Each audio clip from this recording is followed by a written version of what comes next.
அப்படிங்கிற ஒரு தலைப்புல கர்த்தருடைய வார்த்தைகளை உங்களோடு கூட நான் பகிர்ந்து கொள்ள இருக்கிறேன். சாஸ்திரிகளின் பொக்கிஷங்கள், அதில் காண்பிக்கப்பட்டிருக்கிற வெளியேறப்பட்ட சத்தியங்களை நாம் இந்த நாளிலே தியானிப்போமாக.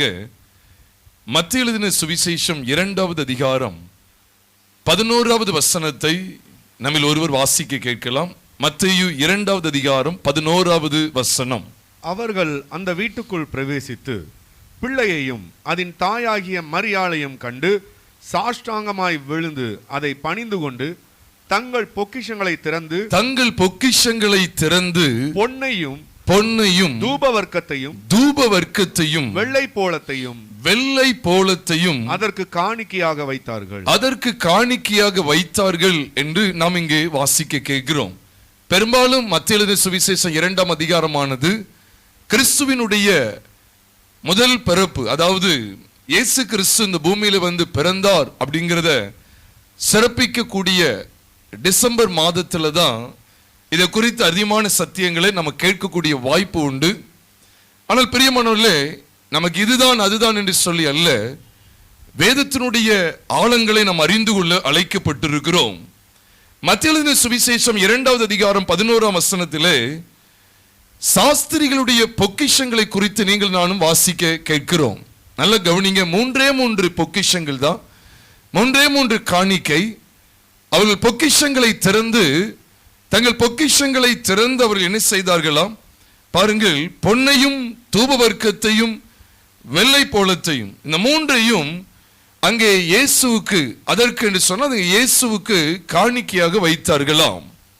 சாஸ்திரிகளுடைய பொக்கிஷங்களிலே தேவன் மறைத்து வைத்திருக்கிற ஆழ்ந்த சத்தியங்கள் என்ன, அதைத்தான் இன்றைக்கு நாம் தியானிக்க இருக்கிறோம். இதன் மூலமாய் நமக்கு இருக்கக்கூடிய மிகப்பெரிய ஆசீர்வாதங்களை நாம் இந்த நாளிலே காண இருக்கிறோம். சாஸ்திரிகளுடைய பொக்கிஷங்கள் அல்லது சாஸ்திரிகளின் பொக்கிஷங்கள்.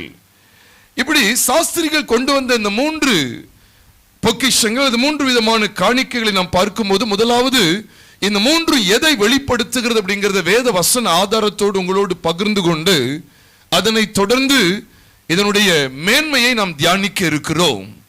பாருங்கள், முதலாவது பொன் என்று சொல்லப்பட்டிருக்கிறது.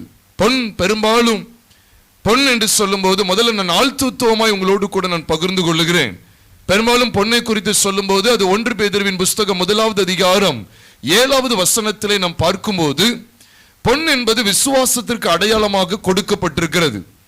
ஏனென்றால் 1 பேதுரு 1:7 அழிந்து போகிற பொன் அக்கினினாலே சோதிக்கப்படும், அதை பார்க்கலாம் அதிக விலையேற பெற்றதா இருக்கிற உங்கள் விசுவாசம் சோதிக்கப்பட்டு என்று எழுதியிருக்கிறத பார்க்கும்போது உண்மையாவே விசுவாசத்துக்கு அடையாளமாய் பொன் அங்கே அடையாளப்படுத்தப்படுகிறது.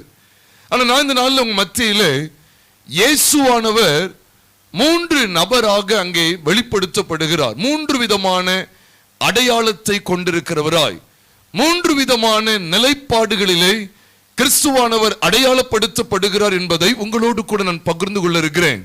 அது நிமித்தமாய் நமக்கு வரக்கூடிய ஆசீர்வாதங்கள் என்னென்னங்கிறதையும் நாம் இந்த நாளிலே தியானிக்க இருக்கிறோம். சாஸ்திரிகளின் பொக்கிஷங்களிலே முதலாவது பொன்னை பார்க்கிறோம். பெரும்பாலும் இந்த பொன் அப்படி சொல்லும் போது விசேஷ விதமா இந்த பொன் அப்படிங்கிற இந்த கோல்டானது ராஜாங்கத்தை குறிக்கக்கூடியது. ஏனென்றால் நம் வேதத்தில் பார்க்கும்போது சங்கீதத்தின் புஸ்தகம் 21வது சங்கீதம் 3வது வசனத்திலே நாம் இவ்விதமாய் வாசிக்கிறோம். ராஜாவுக்கு அவர் பொற்கிரீடத்தை தரிப்பிக்கிறார் என்கிற வார்த்தைகளை நீங்கள் நானும் பார்க்க முடியும். அவருடைய சிரசிலே பொற்கிரீடம் தரிப்பிக்கப்பட்டிருக்கிறது. அவர் ராஜாவுடைய மேன்மையை நாம் பார்க்கும்போது அவருடைய சிரசிலே பொற்கிரீடம் இருக்கிறது.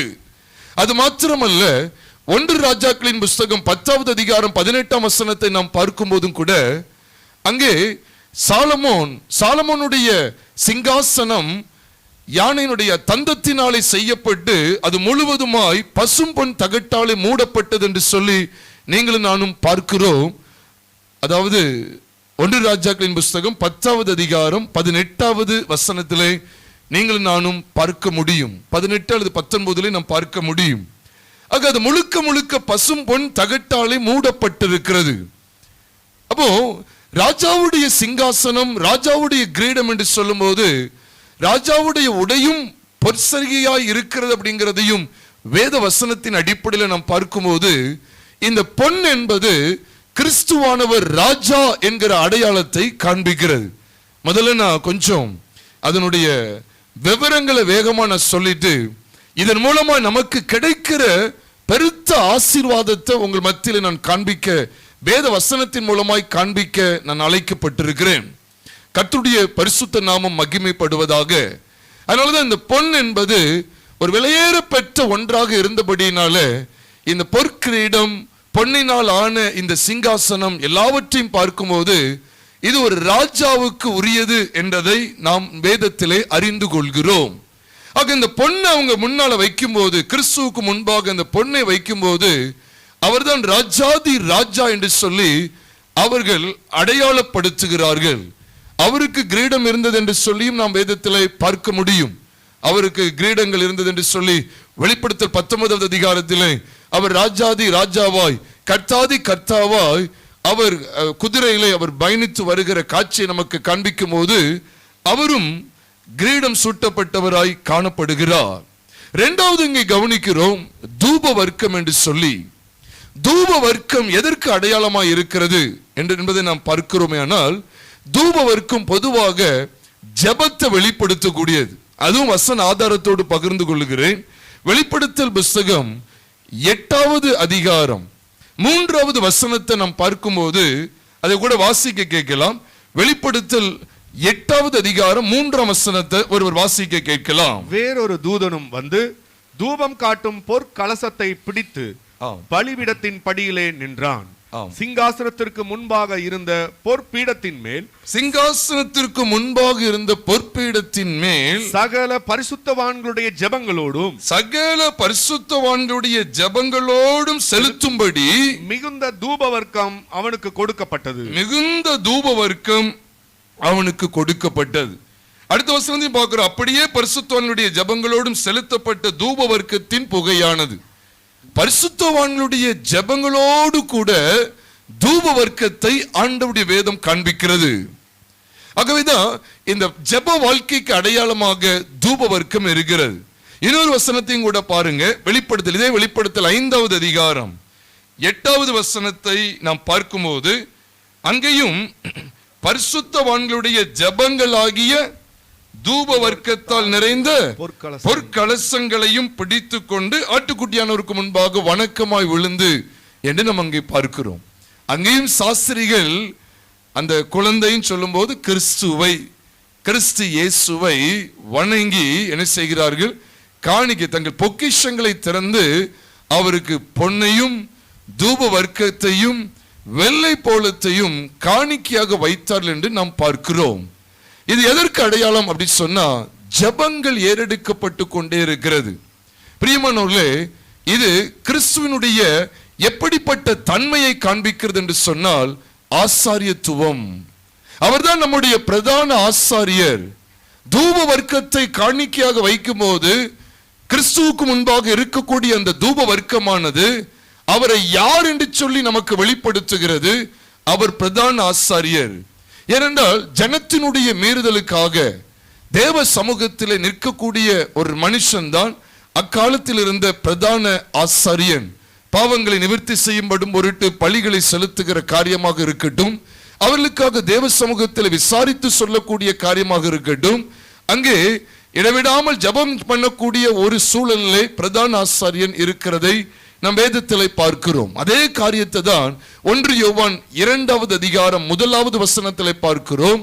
பிரியமானவர்களே, பிள்ளைகளை, நீங்கள் பாவம் செய்யாதபடிக்கு உங்களுக்கு இவைகளை எழுதுகிறேன். ஒருவன் பாவம் செய்வானானால் நீதிபரராய் இருக்கிற இயேசு கிறிஸ்து நமக்காக பிதாவிடத்தில் என்ன செய்கிறாராம்? பரிந்து பேசுகிறவராய் இருக்கிறார். பரிந்து பேசுகிறவர். அப்ப அக்காலத்தில் பரிந்து பேசக்கூடிய இடத்துல நின்றது யார் அப்படி சொன்னா ஆசாரியன். நம்ம எல்லாருக்குமே ஓரளவுக்கு தெரியும். அங்கே என்னாகமத்தின் புஸ்தகம் 16வது அதிகாரம் கடைசி பகுதியில் பார்க்கிறோம். ஜனத்திற்குள்ளாக வாதை வந்தது. ஜனத்தினுடைய பாவத்தின் நிமித்தமாய் ஜனங்களுக்குள்ளே வாதை வந்தது. அந்த வாதையில் அநேகர் செத்து மடிந்து கொண்டிருக்கிறார்கள். அப்பொழுது பிரதான ஆசாரியனாகிய ஆரோன் தூப கலசத்தை எடுத்துக்கொண்டு என்ன செய்கிறான்? ஓடினான் என்று சொல்லி வேதத்தில் வாசிக்கிறோம். ஓடினது மாத்திரம் இல்ல, மரித்தோருக்கும் உயிருள்ளவர்களுக்கும் நடுவாக அவன் என்ன செய்கிறான்? பாவ நிவர்த்தி செய்த உடனே இந்த வாதை என்ன செய்தது? நின்றது என்று நாம் பார்க்கிறோம். அப்ப இந்த தூப கலசத்தை பிடித்து கொண்டு அந்த அதுல தூப வர்க்கம் போட்டு ஜனத்திற்காக பரிந்து பேசக்கூடிய இடத்துல நின்ற மனிதன் யார்? நிற்கக்கூடிய மனிதன் யார்? பிரதான ஆசாரியன். அப்ப இந்த தூப வர்க்கம் எதற்கு அடையாளமாக இருக்கிறது? அதுவும் கிறிஸ்துவுக்கு காணிக்கையாக சாஸ்திரிகளால் கொண்டு வரப்பட்டதனுடைய நோக்கத்தை நாம் அறிந்து கொள்ள வேண்டும். அவர் பிரதான ஆசாரியர். முதலாவது பொன்னை கவனித்தோம். உண்மையாவே பொன் ஆபரணத்தினால், பொன்னால நிறைந்த ஆபரணத்தினால், பொற்கிரீடத்தினால், பொன்னால் ஆன சிங்காசனத்திலே வீற்றிருக்கக்கூடிய ராஜாவுக்கு அடையாளமாய் கிறிஸ்து அங்கே அடையாளப்படுத்தப்படுகிறார். இரண்டாவது தூப வர்க்கம் என்று பார்க்கும்போது அந்த தூப வர்க்கம் பரிசுத்தவான்களுடைய ஜெபங்களை தான் அது காண்பிக்கிறது. இதைத்தான் சங்கீதக்காரனாகிய தாவீது சொல்லும் போதும் சங்கீதம் 141வது சங்கீதம் 2ஆம் வசனத்திலே வாசிக்கும் போது என் விண்ணப்பம் உமக்கு முன்பாக தூபமாகவும் என்று சொல்லுகிறார். அப்ப விண்ணப்பம் தூபமாக அப்படி சொல்லும் போது இது ஜெப வாழ்க்கையை குறிக்கும். நமக்காக பரிந்து பேசுகிற பிரதான ஆசாரியர் கர்த்தராகிய இயேசு கிறிஸ்து. அதை குறித்து தான் ரோமர் 8வது அதிகாரம் 34வது வசனத்தை நாம் வாசிக்கும் போது அங்கே வேதம் சொல்லுகிறது, அவனை ஆக்கினைக்குள்ளாக தீர்க்கிறவன் யார்? கிறிஸ்துவே மரித்தவர், அவரே எழுந்தும் இருக்கிறவர், அவரே தேவனுடைய வலது பரிசத்தில் வீற்றிருக்கிறவர், நமக்காக வேண்டுதல் செய்கிறவரும் அவரே. நமக்காக வேண்டுதல் செய்கிறவர். இதைத்தான் எபிரேயர் 7வது அதிகாரம் 25ஆம் வசனத்தில் சொல்லுகிறார், மேலும் தமது மூலமாய் தேவனிடத்தில் சேருகிறவர்களுக்காக அவர் வேண்டுதல் செய்யும்படிக்கு எப்பொழுதும் உயிரோடு இருக்கிறவராகையால் அவர்களை முற்றுமுடிய ரட்சிக்க வல்லமை உள்ளவராயும் இருக்கிறார் என்று வேதத்தில் வாசிக்கிறோம். எபிரேயர் 7:25. இதெல்லாம் எதை காண்பிக்கிறது என்று சொன்னால் கிறிஸ்து நம்முடைய பிரதான ஆசாரியர். மூன்றாவது ஒரு காரியத்தை நான் சுருக்கமாய் சொல்லி அதை தொடர்ந்து நான் இதை விஸ்தாரமாய் உங்களோடு கூட பகிர்ந்து கொள்ள இருக்கிறேன்.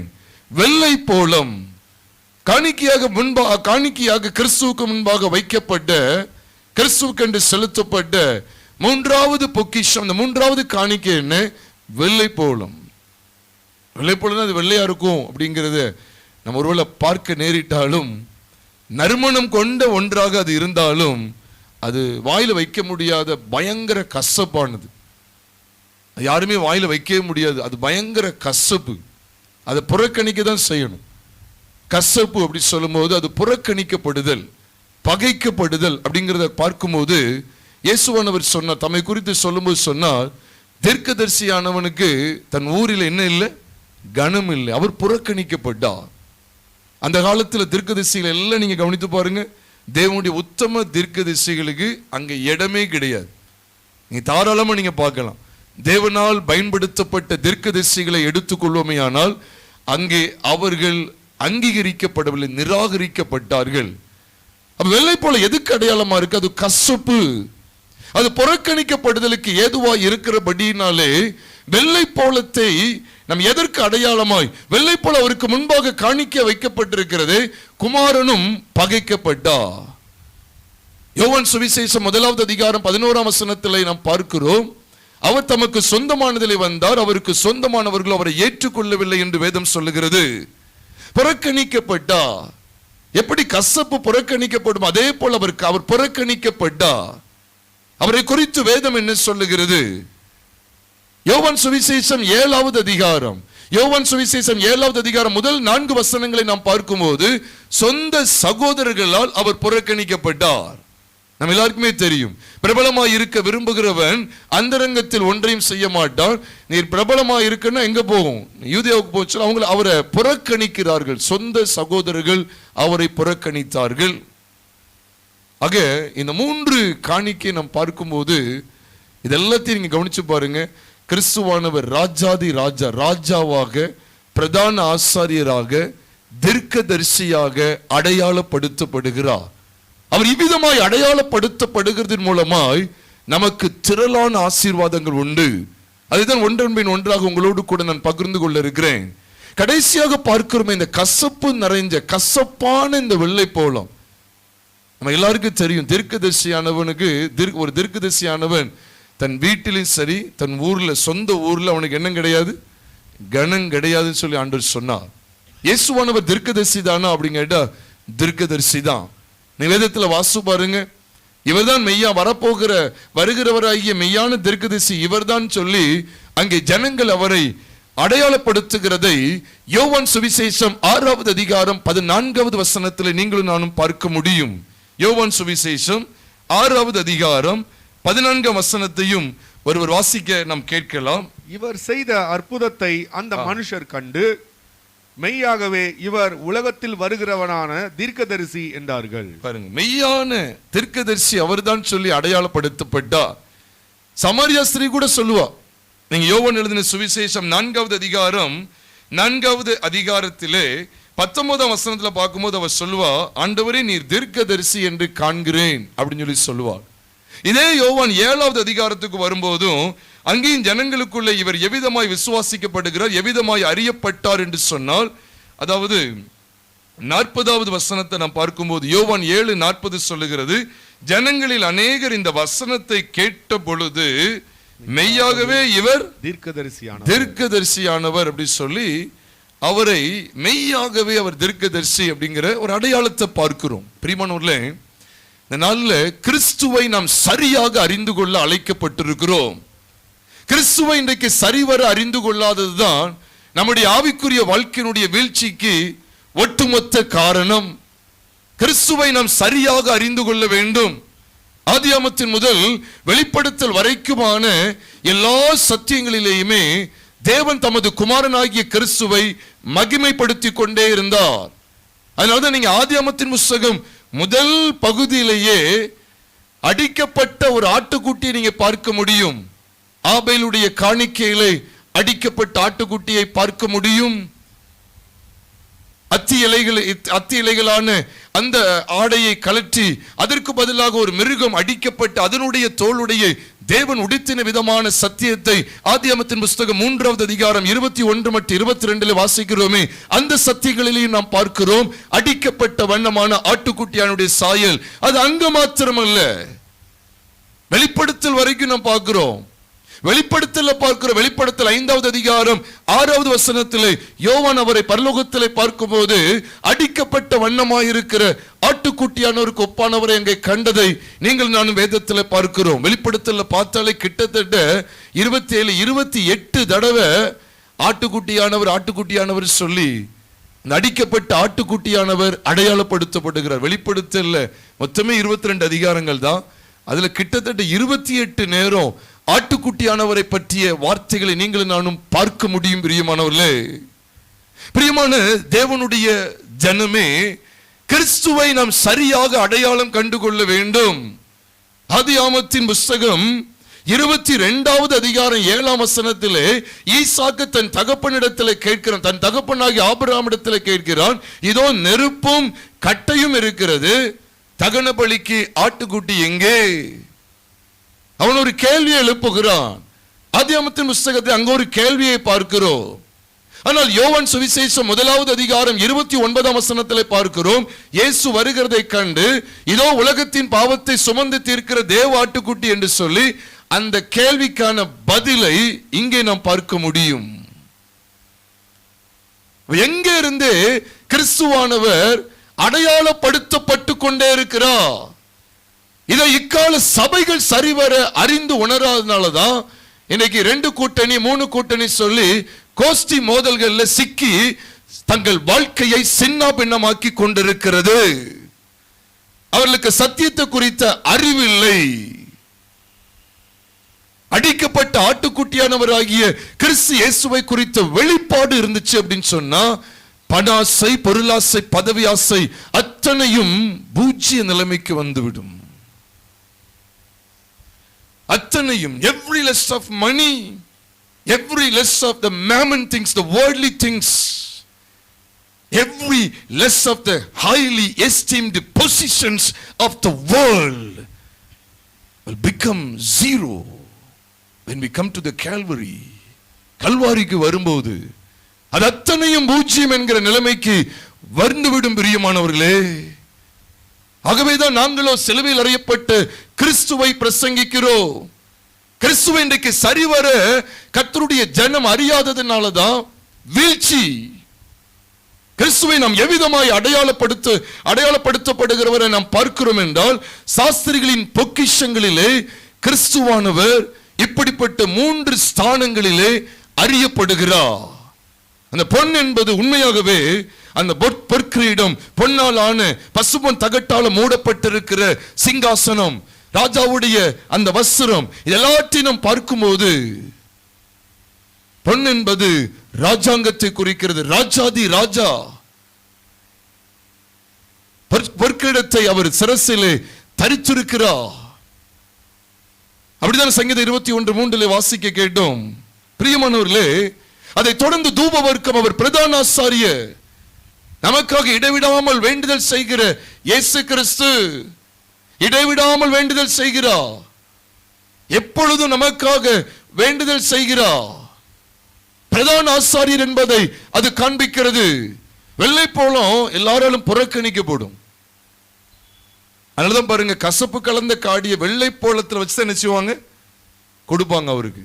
கசப்பு, அது வெள்ளை போலம் கசப்பு, அதை புறக்கணிக்கப்படுதல். அது அவர் தீர்க்கதரிசியானவர், தீர்க்கதரிசிக்கு கனம் இல்லை, அவர் புறக்கணிக்கப்பட்டா. சரி, இந்த 3 காரியங்களால எனக்கு என்ன ஆசீர்வாதம்? அவர் ராஜாவாக, பிரதான ஆசாரியராக, தீர்க்கதரிசியாக இருக்கிறார் என்று வேதம் சொல்லுகிறது. இதனால எனக்கு என்ன ஆசீர்வாதம்? அதை காண்பிப்பதற்கு முன்பாக ஒரு குறிப்பிட்ட அதிகாரத்தில் அவர் எவ்விதமாய் வெளிப்படுத்தப்பட்டிருக்கிறார்ங்கிறத நாம் பார்க்க இருக்கிறோம். இதே மத்தேயு எழுதின சுவிசேஷம் 12வது அதிகாரத்துக்கு வாங்களேன். 12வது அதிகாரத்திலே அங்கே முதல் துவக்கத்திலேயே 3 நபர்கள் வருகிறார்கள். இங்கே 12வது அதிகாரத்தை எடுத்துக்கொள்ளலாம். மத்தேயு எழுதின சுவிசேஷம் 12வது அதிகாரத்துக்கு நாம் வரும்போது அங்கே முதல் 6 வசனங்களுக்குள்ளே அல்லது முதல் 8 வசனங்களுக்குள்ளே அவரை அவர் எப்படிப்பட்ட விதத்தில் அடையாளப்படுத்தப்படுகிறார் பாருங்க. அந்த வசனங்கள்ல நீங்க கவனிச்சீங்க அப்படின்னு சொன்னா, தாவீது என்கிற ராஜாவை குறித்து சொல்லப்பட்டிருக்கிறது. இருக்குதா இல்லையா? இருக்கு. அது மாத்திரமல்ல, அந்த தாவீது ஆசாரியன்ட்ட போய் விசாரிக்கிற காரியமும் அங்கே சொல்லப்பட்டிருக்கிறது. அவன் தேவனுடைய வீட்டில் பிரவேசித்து, 4ஆம் வசனத்தை பாருங்க. அவன் தேவனுடைய வீட்டில் பிரவேசித்து அகிமெலேக் என்கிற ஒரு மனுஷன்ட்ட போய் அப்பம் கேட்பார மாட்டாரா? நீ வசனத்துக்கு முன்னாடி படிச்சது உங்களுக்கு தெரியும். இதை இப்ப எடுக்க வேண்டாம். ஆனா 1 சாமுவேல் 21வது அதிகாரத்தின் முதல் வசனத்திலிருந்து நீங்க பாத்தீங்கன்னா அந்த சத்தியங்கள் இருக்கு. இதில் நான் பார்க்கக்கூடியது, இது இந்த சம்பவம் எங்க இருக்கு அப்படின்னு கேட்டா 1 சாமுவேல் 21வது அதிகாரம் முதல் 9 அல்லது 10 வசனங்கள்ல பாத்தீங்கன்னா இந்த காரியங்கள் எல்லாம் நீங்கள் அறிந்து கொள்ளலாம். அகிமெலேக், ஆசாரியனாகிய அகிமெலேத்துக்கு அவன் போய் தான் அப்பங்களை வாங்கிட்டு வருவார். பசியா இருக்கும் போது அப்பங்களை அவங்ககிட்ட இருந்து வாங்கிட்டு வருவார். அப்போ பாருங்க, ஆசாரியர்கிட்ட போய் வாங்குறான். அப்போ தேவனுடைய வீட்டில் யார் இருக்கிறா? பிரதான ஆசாரியர் இருக்கிறார். அப்படித்தானே பைபிள் காமிக்கிறது. பிரதான ஆசாரியர் இருக்கிறார். இங்க தாவீது அடையாளப்படுத்தப்படுறார். அகிமெலேக்கும் இங்கே வருகிறார். பாருங்க, அகிமெலேக்கிலிருந்து அவர் அப்பங்களையும் கோலியத்தை அவர் கொண்டு அந்த பட்டயருக்கு அந்த பட்டயத்தையும் அவர் வாங்கிக்கிட்டு வர்றத 1 சாமுவேல் 21வது அதிகாரம் முதல் 9 அல்லது 10 வசனங்களுக்குள்ளே நீங்கள் நானும் பார்க்க முடியும். நல்ல கவனிங்க. அதை தொடர்ந்து அங்கே பலியை அல்ல இரக்கத்தையே விரும்புகிறேன் அப்படிங்கிற அந்த காரியமும் அங்கே காண்பிக்கப்பட்டிருக்கிறது. அதாவது எவ்விதமா அறியலாம் அப்படி சொன்னா, வாசிக்க கேட்கலாம். 7வது வசனத்தை வாசிங்க. பலியை அல்ல இரக்கத்தையே விரும்புகிறேன் என்பதின் கருத்து இன்னதென்று அறிந்தீர்களானால் குற்றமில்லாதவர்களை நீங்கள் குற்றப்படுத்த மாட்டீர்கள். பலியை அல்ல இரக்கத்தையே விரும்புகிறேன்ங்கிற கருத்தை நீங்க ஓசியால நீங்க பார்க்க முடியும். ஓசியாவில் அவ்வளவு தெளிவா அங்க இந்த சத்தியத்தினுடைய நிறைவேறல் அங்கதான் இருக்கு. ஓசியாவின் புஸ்தகத்தில் நீங்கள் நானும் பார்க்க முடியும். 6வது அதிகாரம் 6வது வசனத்திலே வாசிங்க. பலியை அல்ல இரக்கத்தையும் தகன பலிகளை பார்க்கிலும் தேவனை அறிகிற அறிவையும் விரும்புகிறேன். இதான் இங்க ஷார்ட்டா சொல்றார். பலியை அல்ல இரக்கத்தையே விரும்புகிறேன் என்பதின் கருத்து அப்படின்னு சொல்றார். அப்ப நீங்க உன்னிப்பா கவனிச்சீங்கன்னா, ராஜாங்கிற இடத்துல தாவீது, ஆசாரியன்கிற இடத்துல அகிமெலேக்கு, தீர்க்கதரிசிங்கிற இடத்துல யாரு? ஓசியா. இந்த 3 நபர்களை இந்த முதல் பகுதியிலே ஆண்டு வெளிப்படுத்துகிறார். அது மாத்திரம் இல்ல, இத சொல்லிட்டு தான் பாருங்க 6ஆம் வசனத்துல தேவாலயத்திலும் பெரியவர் ஒருவர் இங்க இருக்கிறார். ஏன்னா அன்னைக்கு தேவாலயத்துல பெரியவர்களா அறியப்பட்டவங்க யார் தெரியுமா? பிரதான ஆசாரியர். அதனாலதான் அங்க வேதத்துல சொல்லப்பட்டிருக்கு, தேவனுடைய வீட்டில் அவன் பிரவேசித்து ஆசாரியர் தவிர வேற ஒருவரும் புசிக்க ஆகாது அந்த அப்பத்தை எடுத்தாங்க. அப்படின்னா ஆசாரியருடைய கிரேட் வந்து ரொம்ப மேன்மையா இருந்தது. அதனாலதான் இங்க சொல்றார் தேவாலயத்திலும் பெரியவர். அதான் இவர்தான் பிரதான ஆசாரியர். எல்லா இருக்கிற முதன்மையான இடத்துல இருக்கக்கூடியவங்களே ஆசாரியர்கள், அவர்களிலும் அவர் பெரியவர். அதான் தேவனுடைய வீட்டிலும் அவர் பெரியவர், தேவாலயத்திலும் பெரியவர் இங்க இருக்கிறார் சொல்லும்போது அங்கே தேவாலயத்தில் பெரியவராக அறியப்பட்டிருந்தவர்கள் பிரதான ஆசாரியர். அதனாலதான் அங்க சொல்லப்பட்டிருக்கு விசேஷ விதமா அந்த அப்பங்கள் யாருக்குரியது? பிரதான ஆசாரியர்களுக்குரியது. அப்போ ஆசாரியரிலும் பெரியவர் இங்க இருக்கிறார் அப்படிங்கிற ஒரு அருமையான வெளிப்பாட்டை ஆண்டவர் இங்கே காண்பிக்கிறார். தேவாலயத்தில் பெரியவர் அவர்கள் அல்ல, இவர்தான் தேவாலயத்திலும் பெரியவர் என்று சொல்லி அறியப்படுகிறார். இதே 12வது அதிகாரத்துல 41ஆம் வசனத்துக்கு நீங்க வந்தீங்க அப்படி சொன்னா அங்கே சொல்லுகிறார் யோனாவிலும் பெரியவர் இங்கே இருக்கிறார். இதே மத்தேயு 12:41 யோனாவிலும் பெரியவர் இங்க இருக்கு. இப்ப சொல்லுங்க, அவர் எப்படிப்பட்டவராய் அறியப்படுகிறார்? சத்தமா சொல்லுங்க, தீர்க்கதரிசி. முதல்ல பார்க்கிறோம் தேவாலயத்திலும் பெரியவர், இவர்தான் பிரதான ஆசாரியர். இரண்டாவது யோனாவை வச்சு அவர் சொல்றாரு யோனாவிலும் இவர் பெரியவர். யோனா தீர்க்கதரிசி, அந்த தீர்க்கதரிசியை காட்டில் இவர் ஒரு பெரியவர், இவர்தான் பெரியவர். அதுக்கு அடுத்த வசனம் 42க்கு வந்தீங்கன்னா இதோ சாலமோனிலும் பெரியவர் இங்க இருக்கு. இப்ப சொல்லிருங்களேன், இப்ப இவர் யாரு? ராஜா. அப்ப இந்த மத்தேயு 12வது அதிகாரத்திலே குமாரனை குறித்த அருமையான வெளிப்பாடான சத்தியங்கள் காண்பிக்கப்பட்டிருக்கிறது. அவர்தான் பிரதான ஆசாரியர், அவர்தான் ராஜா, அவர்தான் தீர்க்கதரிசி. அதனாலதான் அன்றைக்கே சாஸ்திரிகள் வைத்து கொண்டு வந்திருந்த பொக்கிஷங்களின் மூலமாய் அவர் இவ்விதமாகவே அடையாளப்படுத்தப்படுகிறார். பொன், தூப வர்க்கம், வெள்ளை போலம் என்கிற இந்த 3 பொக்கிஷங்கள், இந்த 3 காணிக்கைகளின் மூலமாய் கிறிஸ்துவை நீங்களும் நானும் சரியாய் அடையாளம் கண்டுகொள்ள வேண்டும். பிரியமானவர்களே, ராஜா என்று சொல்லும் போது அவர் கிரீடம் தரித்திருப்பார். இந்த ராஜா என்கிற அந்த ஸ்தானத்திலே கிறிஸ்துவானவரை நாம் ஆராதிக்கும் போது, கிறிஸ்துவானவரை நாம் அனுபவிக்கும் போது எப்படிப்பட்ட ஆசீர்வாதம் என்று சொன்னால், வேதத்தை நீங்கள் வாசித்து பாருங்கள். ஆதியிலே மனிதன் கிரீடத்தோடு இருந்தான். ஆதாம் மற்றும் ஏவாளை நீங்கள் பார்ப்பீர்கள் என்றால் ஆண்டவர் அவர்களுக்கு கிரீடத்தை கொடுத்திருந்தார். அவர்கள் முடிசூட்டப்பட்ட மனிதர்களாகவே தேவனால் ஏற்படுத்தப்பட்டிருந்தார்கள். ஒருவேளை இப்படிப்பட்ட வார்த்தை, முடிசூட்டப்பட்ட வார்த்தையை ஒருவேளை ஆதியாகமத்தின் புத்தகம் 1வது அதிகாரம் அல்லது 2வது அதிகாரத்தில் நாம் பார்க்க முடியாமல் இருந்தாலும், மனிதனை குறித்த தேவனுடைய ஆதீன திட்டம், மனிதனை தேவன் எவ்விதமாய் சிருஷ்டித்து வைத்திருந்தார் என்று சொல்லி நீங்களும் நானும் சங்கீதம் 8வது சங்கீதத்துக்கு வரும்போது 8வது சங்கீதத்திலே மனிதனை அவர் மனிதனுக்கு எப்படிப்பட்ட கிரீடம் கொடுத்திருந்தார் என்று நாம் வேதத்திலே பார்க்க முடியும். மனிதனுக்கு எப்படிப்பட்ட கிரீடத்தை கொடுத்திருந்தார்? சங்கீதம் 8:5 வசனத்தை வாசிக்க கேட்கலாம். நீர் அவனை தேவதூதரிலும் சற்று சிறியவனாக்கினீர், மகிமையினாலும் கனத்தினாலும் அவனை முடிசூட்டினீர். பாருங்க, மகிமையினாலும் கனத்தினாலும் அவனை முடிசூட்டினீர். அதற்கு பிறகு சகலத்தையும் அவனுடைய பாதங்களுக்கு கீழ்ப்படுத்தினீர் அப்படி சொல்லி அங்கு சொல்லப்பட்டிருக்கிறது. அப்போ மகிமையினாலும் கனத்தினாலும் மனுஷன் என்ன செய்யப்பட்டிருந்தான்? முடி சூட்டப்பட்டிருந்தான். முடி சூடுதல் அப்படின்னா கிரவுண்ட் அப்படின்னு சொல்லி அர்த்தம்.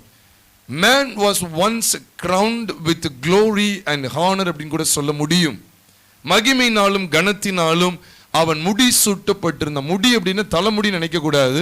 முடி அப்படின்னு சொன்னா பைபிள்ல கிரவுன் அப்படின்னு சொல்லியிருக்கு. கிரீடம் அப்படின்னு அர்த்தம். முடி சூட்டப்படுதல் அப்படின்னாலே கிரீடம் தரிப்பிக்கப்படுதல். மனுஷனை குறித்த தேவனுடைய ஆதீன திட்டம் என்ன? அவனை ஆளுகை செய்கிற ஒரு ராஜாவுக்கு அடையாளமாகவே வைத்திருந்தார். ஆனால் அவனோ பாவம் செய்தது நிமித்தமாய் அந்த மேன்மையை இழந்து போனான். சங்கீதக்காரனுக்கு வெளிச்சத்தை பாருங்க. ஆதியாகமத்தின் புத்தகம் 1வது அதிகாரம் 28ஆம் வசனத்திலே ஆணையும் பெண்ணையும் அந்த மனிதனை என்ன செய்தாராம் பாருங்க. ஆண்டவர் சகலத்தையும் அவனுடைய பாதங்களுக்கு கீழ்ப்படுத்தி ஆண்டு கொள்ளுங்கள் என்று சொல்லி அவனை ஆசீர்வதித்ததை நீங்களும் நானும் ஆதியாகமத்தின் புஸ்தகம் 1வது அதிகாரம் 28ஆம் வசனத்துல பார்க்கிறோம். அதே காரியத்தை தான் ஆளுகை தந்த விஷயத்தை தாவீதுக்கும் ஆண்டவர் வெளிப்படுத்தினார். அதுதான் சங்கீதம் 8வது சங்கீதம் 5வது வசனம் மற்றும் 6வது வசனங்களை பார்க்கிறோம். அங்கே முடிசூட்டி நீர் அவனை தேவதூதரிலும் சற்று சிறியவனாக்கி நீர் அவனை கனத்தினாலும் மகிமையினாலும் கனத்தினாலும் அவனை என்ன செய்தீர்? முடிசூட்டினி. இதே சத்தியங்களை தான் எபிரேயர் 2வது அதிகாரம் 7ஆம் வசனத்தில் சொல்லுகிறார். ரெண்டு கையில ஒரு கையில சங்கீதத்தை வைத்துக் கொள்ளுங்க. சங்கீதம் 8வது சங்கீதம் 4வது வசனத்தையும் 5வது வசனத்தையும் நீங்க கையில வச்சுக்கீங்க. 4ஆம் வசனத்தை பார்த்தீங்கன்னா நீர் மனுஷனை நினைக்கிறதற்கும் மனுஷகுமாரனை விசாரிக்கிறதற்கும் அவன் எம்மாத்திரம். அதே கான்செப்ட் தான் எபிரேயர் 2:6 சொல்லுகிறது. எபிரேயர் 2:6 பாருங்க. ஓரிடத்திலே ஒரு மனுஷன் ஒருவனுக்கு சாட்சியாக மனுஷனை நீர் நினைக்கிறதற்கும் மனுஷனுடைய குமாரனை நீர் விசாரிக்கிறதற்கும் அவன் எம்மாத்திரம். இதே வசனத்தை தான் அங்க சங்கீதம் 8:4 பார்க்கிறோம். அதை தொடர்ந்து இங்க எபிரேயர்ல என்ன சொல்றார் பாருங்க. 7ஆம் வசனத்துல அவனை தேவதூதரிலும் சற்று சிறியவனாக்கினீர் மகிமையினாலும் கனத்தினாலும் அவனுக்கு முடிசூட்டி உம்முடைய கரத்தின் கிரியைகளின் மேல் அவனை அதிகாரியாக வைத்து சகலத்தையும் அவனுடைய பாதங்களுக்கு கீழ்ப்படுத்தினீர் என்று சொன்னான். ஒரு இடத்திலே ஒருவன் சாட்சியாக. அது எந்த இடத்திலே யார் சாட்சியாக? சங்கீதம் 8, 4, 5, 6 அந்த 3 வசனங்களுடைய ரத்ன சுருக்கத்தை தான் இங்க 2 வசனங்கள்ல பார்க்கிறோம். எபிரேயர் 2வது அதிகாரம் 6 மற்றும் 7 தெளிவு அறிந்து கொள்ளுங்க. அப்ப மனுஷனை குறித்த ஆதீன திட்டம் என்ன? அவன் கிரீடம் தரிப்பிக்கப்பட்டிருந்தான். இது அநேக ஜனங்கள் விளங்கிக் கொள்ளுகிறது இல்லை. அவனுக்கு ஆளுகையை தந்திருந்தா எப்பொழுது பாவம் அவர்களுக்குள்ளே பிரவேசித்ததோ, எப்பொழுது அவர்கள் பாவத்துக்கு இடம் கொடுத்தார்களோ அப்பொழுது இந்த மகிமை எல்லாம் எடுபட்டு போய்விட்டது, கிரீடம் எல்லாம் அகற்றப்பட்டு விட்டது. அதைத்தான் அதுக்கு அடுத்த வசனத்துல எபிரேயர் 2வது அதிகாரம் 8ஆம் வசனத்துல சொல்லுகிறார். சகலத்தையும் அவனுக்கு கீழ்ப்படுத்தினார் என்ற விஷயத்தில் அவனுக்கு கீழ்ப்படுத்தாத பொருள் ஒன்றுமில்லை சொல்லிட்டு தான் சொல்றாரு. அப்படி இருந்தும் இன்னும் அவனுக்கு சகலமும் கீழ்பட்டு இருக்க காணோம் அப்படின்னு சொல்றாரு. அப்படின்னு என்ன சொல்ல வர்றாருன்னா, we do not see the crown upon the head of man அப்படின்னு சொல்லி சொல்றாரு. மனுஷன்ட்ட இந்த கிரீடம் இல்லை, அந்த ஆளுகை இல்லை, அந்த மனுஷனிடத்தில் ஆளுகை இல்லை. ஆளுகையை இழந்து போனா, ஒரு ராஜா ஆளுகையை இழந்துட்டான் அப்படின்னா எதுவும் அகற்றப்பட்டு அர்த்தம்? கிரீடம் அகற்றப்பட்டு அர்த்தம். When a king loses the governance or dominion over all the cities in his land, the crown is lost. எப்போ ஒரு ராஜா ஆளுகை இழக்கிறான்னு அவனுடைய கிரீடமும் இழக்கப்படுகிறது. அதனாலதான் தாவீதை பார்த்தீங்கன்னா சத்துருக்கள் அவன் ஜெயிச்சு ராஜாவையும் முறியடிச்சதுக்கு அப்புறம் அந்த ராஜாவுடைய கிரீடத்தை இவன் என்ன செய்வானா சூட்டிக்கிடுவான். அப்ப அந்த ஆட்களுடைய ஆளுகை எல்லாம் முடிந்து விட்டது. அவர்கள் எல்லாரும் இவர்கள் கைவசப்படுத்தி விட்டார்கள். பிரியமானவர்களே, அன்றைக்கு பாவம் மனுஷனை பற்றி பிடித்து விட்டது. பாவத்தினாலே மனுஷன் அழிவை சந்திக்க கூடியவனாய் காணப்பட்டான். பாவத்தின் சம்பளம் மரணம். வேதத்தில் வாசிக்கும் போது மனுஷன் பாவத்துக்கு இடம் கொடுத்ததுனால எல்லாரும் பாவிகளாக்கப்பட்டார்கள். மனுஷன் பாவத்துக்கு இடம் கொடுத்ததுனால தேவ மகிமையை இழந்து போனான், முடிசூட்டப்படுதலை இழந்து போனான். எல்லாரும் பாவம் செய்து தேவ மகிமை அற்றவர்களாகி என்று சொல்லி ரோமர் 3வது அதிகாரம் 23ஆம் வசனத்தில் வாசிக்கிறதுடைய காரியம் என்ன? அவன் கிரீடத்தை இழந்து போனான். ஏன்னா கிரீடமே எப்படிதான்? மகிமையினாலும் கனத்தினாலும் முடிசூட்டப்பட்டிருந்தான். அதனால இங்க சொல்றார், அந்த கிரீடத்தை காணோம், அந்த மகிமையை காணோம், அவனுடைய ஆளுகையை காணோம். சொன்னவரு அடுத்த வசனத்தின் பின்பகுதியில் சொல்றார் காண்கிறோம் அப்படின்னு சொல்றார். நல்லா பாருங்க. The last part of verse 8, the apostle clearly says, we do not see the crown, we do not see the governance. The total governance has been lost.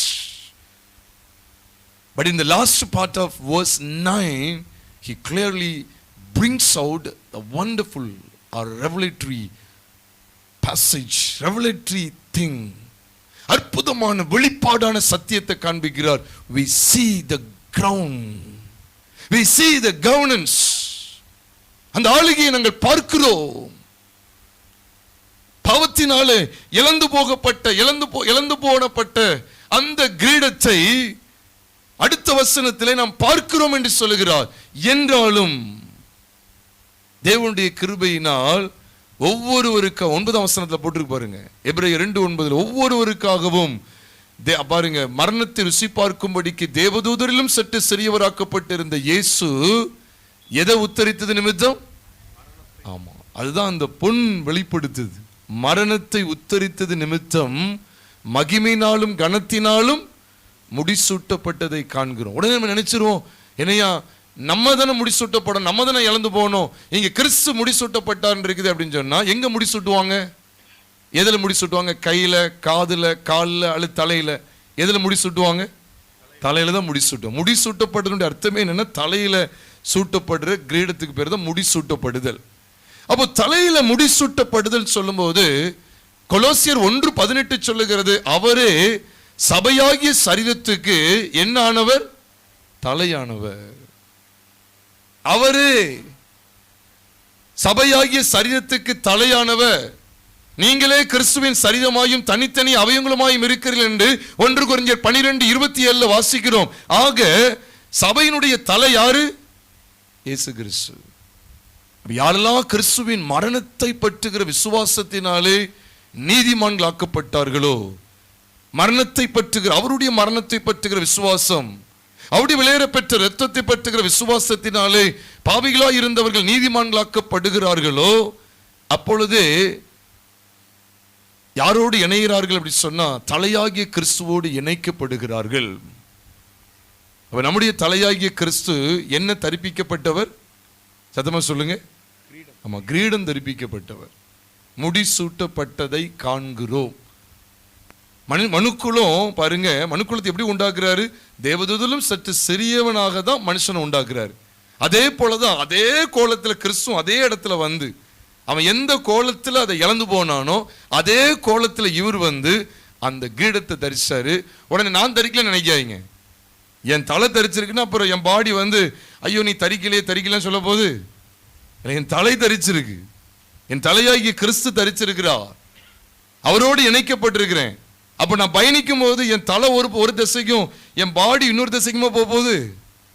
அந்த கிரீடத்தோடையே நான் பயணிக்கிறேன். இந்த அருமையான வெளிப்பாடு அங்கே மத்தேயு 2:11 காண்பிக்கப்பட்டிருக்கிறது. சாஸ்திரிகளின் பொக்கிஷங்களில் பொன் வெளிப்படுத்துகிறது. எவ்வளவு மகத்துவமான சத்தியங்கள் பாருங்கள். நீங்களும் நானும் பாவத்தையும் இந்த ஒட்டுமொத்த இந்த உலகத்தையும் ஜெயங்கொள்ளக்கூடிய பரிசுத்தவான்களை இந்த பூமியிலே ஜீவிக்க அழைக்கப்பட்டிருக்கிறோம், குமாரனுடைய மரணத்தை பற்றுகிற விசுவாசத்தினாலே. வேதம் தெளிவாய் சொல்லுகிறது, அவர் மரணத்தை உத்தரித்தது நிமித்தம் அந்த கிரீடம் அவருக்கு சூட்டப்பட்டதாம். மகிமையினாலும் கனத்தினாலும் முடிசூட்டப்பட்டதை காண்கிறோம். மரணத்தை உத்தரித்தது நிமித்தம் இயேசுவானவர் இந்த பூமியிலே ஏறக்குறைய 33 அல்லது 33 வருஷம் இருந்த நாட்களிலே எவ்வளவோ கிரியைகளை செய்தார், எவ்வளோ காரியங்களை அவர் சந்தித்தார். குஷ்டரோகிகளை சுகமாக்கினார், குருடர்களுக்கு பார்வை கொடுத்தார், சப்பானிகளை நடக்க செய்தார், ஊமையர்களை பேச செய்தார், செவிடர்களை கேட்கும்படி செய்தார், ஏன் மரித்தவர்களை கூட உயிரோடு எழுப்பினார். அப்பொழுதும் அவர் மகிமையினாலும் கனத்தினாலும் முடிசூட்டப்படவில்லை. லாசரு உயிரோடு எழுப்பும் போது முடிசூட்டப்பட்டாரா? லாசரு மரித்தொழுந்து உயிரோடு எழுப்பும் போது இதோ அப்பொழுதே அவர் முடிசூட்டப்பட்டு விட்டார். 5 அப்பங்களையும் 2 மீன்களையும் கொண்டு 5000 பேருக்கும் மேலான 5000 பேர் புருஷரையும் போஷித்து மற்ற ஜனங்களையும் போஷித்தாரு. அப்பொழுது அவர் முடிசூட்டப்பட்டாரா? இல்லை. கர்த்தருடைய வேதத்தை தெளிவாக அறிந்து கொள்ள வேண்டும். அவர் எங்கே முடிசூட்டப்படுகிறார்? கல்வாரியில், சிலுவையில். எனக்கு தேவ பிள்ளைகளாகிய உங்களுக்கும் எனக்கும் இப்படிப்பட்ட ஆளுகை தேவை. மாம்சத்தை ஜெயிக்கக்கூடிய ஆளுகை. சாதாரண ஒரு நாடகத்தை ஜெயிக்க முடியல, சாதாரண ஒரு நாடகத்தை ஜெயிக்க முடியல. அவசரமா போவாங்க, சர்ச்சுக்கு போவாங்க, 6 சர்வீஸ் 7க்கு முடியும். வந்த உடனே 7 மணி நாடகத்தை பார்த்தே ஆகணும். இப்படிதான் இன்னைக்கு கிறிஸ்தவம் போய்கொண்டு இருக்கிறது. எப்படா ஞாயிற்றுக்கிழமை காலை ஆராதனை முடிஞ்ச உடனே டிவியில உட்கார்ந்து அல்லது போன்ல உட்கார்ந்து நல்லா என்ன செய்யலாம், வாட்ஸ்அப்ல நல்லா உட்கார்ந்து நேரத்தை செலவழிக்கலாம். இன்னைக்குள்ள கிறிஸ்தவம் இவ்விதமாய் போய்கொண்டிருக்கிறது. மீடியாக்கள் அவர்களை ஆளுகை செய்கிறது. Lots of media have a dominion over all so-called Christians.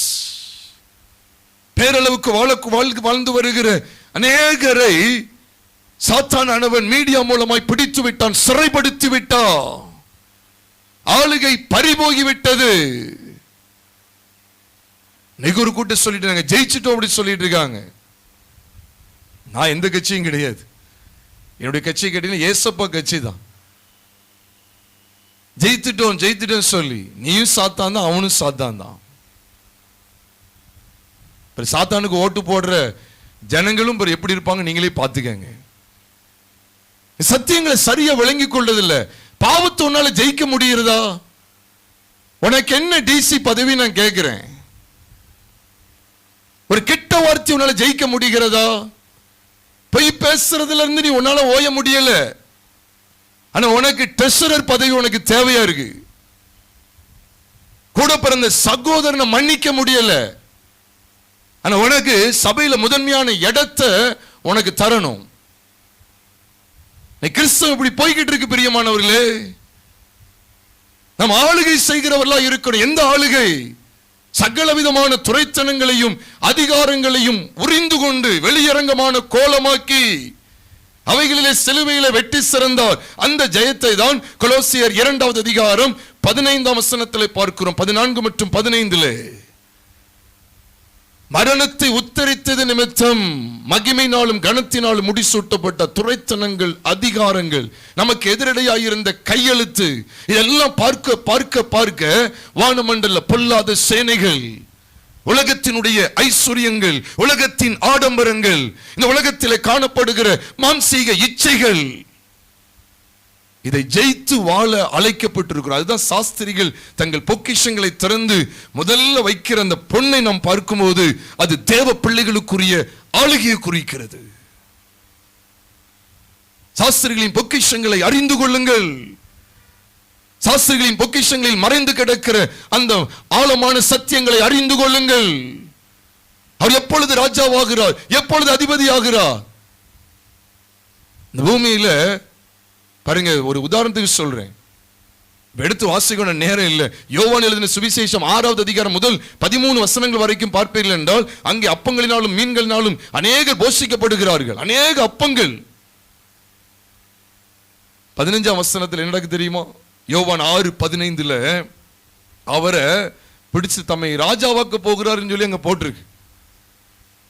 தம்மை ராஜாவாக்கும்படி பிடித்து கொண்டு போக அவர்கள் மனதா இருக்கிறவர்களை கண்டு விலகிட்டார். ஏன்னா அவர் அப்பங்களை பெருக செய்யும் போது அவர் ராஜாவாக்க கூடாது. அவர் அந்த இடத்துல ராஜாவாக்கிற கூடாது.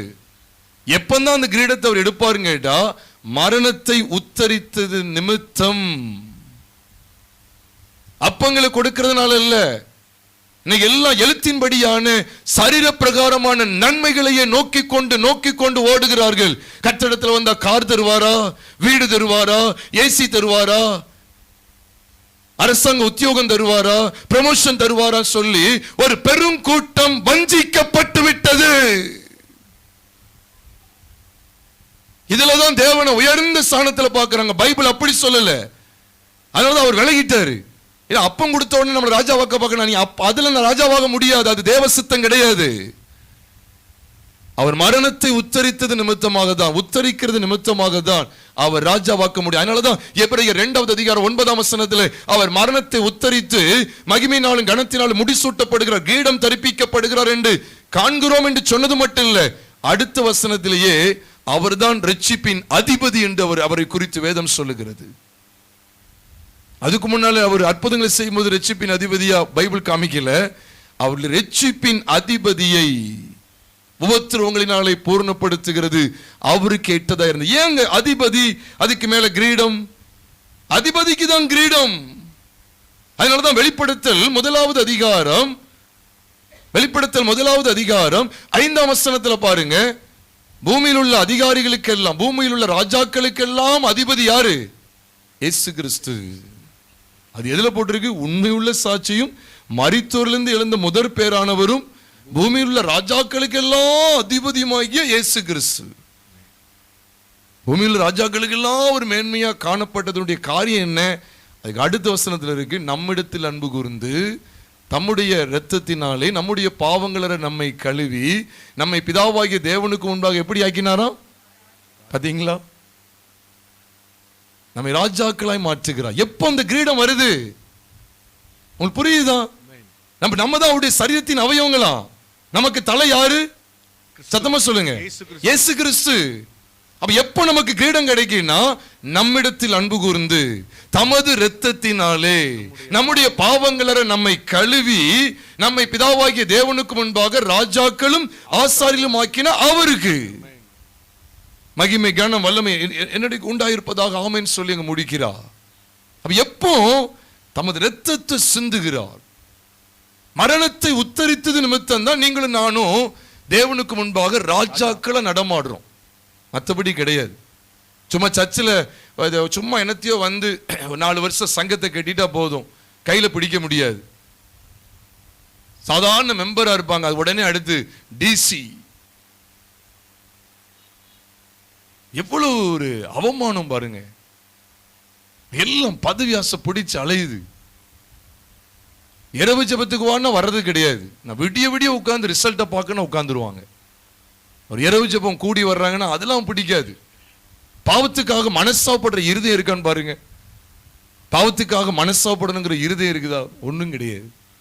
பைபிள்லாம் என்னன்னு தெரியுமா? அந்த இயேசு கிறிஸ்து யாருன்னு தெரியுமா? அந்த மரணத்தின் மூலமா தான் அந்த கிரீடம் கிடைக்கி பாருங்க. அவருடைய மரணத்தின் மூலமா தான். எவ்வளவு அழகா இருக்கு பாருங்க. மரித்து உண்மை உள்ள சாட்சி மரித்தோர்லேருந்து எழுந்த முதற் பேரானவரும் பூமியில் உள்ள ராஜாக்களுக்கெல்லாம் அதிபதியுமாகிய இயேசு கிறிஸ்து. அதனாலதான் நீங்க பார்க்கலாம், கிரீடம் இருக்க இடத்துல அந்த அதிபதியை காமிப்பார். எபிரேயர் 2:9 பாருங்க, கிரீடம் இருக்கு, அது பக்கத்துல அதிபதி, அவர் ரட்சிப்பின் அதிபதின்னு சொல்லி அடையாளப்படுத்தப்படுறார். எங்க? எபிரேயர் 2:9 மற்றும் 10. அதே போல வெளிப்படுத்தல் 1 அதிகாரம் 5ஆம் வசனத்துல அவர் தான் அதிபதின்னு வருது. அதுக்கு அடுத்த வசனத்துல அவருடைய மரணத்தை பத்தி பேசுறாரு. அதான் கிரீடம். பாத்தீங்களா? கிரீடம் இருக்க இடத்துல ராஜா அதிபதி வெளிப்படுத்தப்படுகிறா. அப்ப கிரீடம் எப்படிதான் வரும்? அப்படியே ஒரு சைக்கிளிங்கா இருக்கு பாருங்க. சைக்கிளிங்கா இருக்கு. அப்படி மரணத்தின் மூலமா கிரீடம், கிரீடத்தினால அவர் என்ன செய்யற? அதிபதியா இருக்கிறார். இன்னைக்கு நம்மளை எதுக்காக ஆண்டு ராஜாக்களா மாற்றி இருக்கிறார் அப்படி சொன்ன உண்மையாவே பிரியமானவர்களே, இந்த பூமியில் உள்ளவைகளை ஜெயங்கொள்ள வேண்டும், இந்த பூமிக்குரிய ஆசாபாசங்களை ஜெயிக்க வேண்டும். இதான் அன்னைக்கு மனிதன் ஆளுகை இழந்து போனா, இவர் வந்து அற்புதம் செய்தனால அந்த ஆளுகையை திரும்ப கொண்டு வரல. எதுக்கு ஒப்பு கொடுத்ததுனால?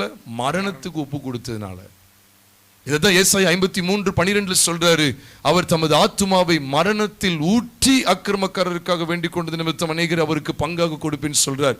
கர்த்தருடைய பரிசுத்தம் நாம மகிமைப்படுவதாக. பிரியமானவர்களே, நாம் எந்த இடத்துல இருக்கிறோம்? இப்படிப்பட்ட ஆளுகையை நாம் பார்க்கிறோமே. அதனால்தான் பிரியமானவர்களே, சாஸ்திரிகளின் பொக்கிஷங்கள்ல முதலாவது பொன் வெளிப்படுத்தப்படுது. அது ராஜாங்கம். அது ராஜாவை அடையாளப்படுத்துகிறது. அவர் ராஜா, அவர் சாலமோனிலும் பெரியவர், தேவாலயத்திலும் பெரியவர். இனியா தேவாலயத்தில் பெரியவர் பிரதான ஆசாரியர் தானே? இல்ல, பிரதான ஆசாரியிலும் இவர் தான் பிரதான ஆசாரியர். மத்தேயு 12 இந்த 3 தன்மையை நீங்க பார்க்க முடியும்.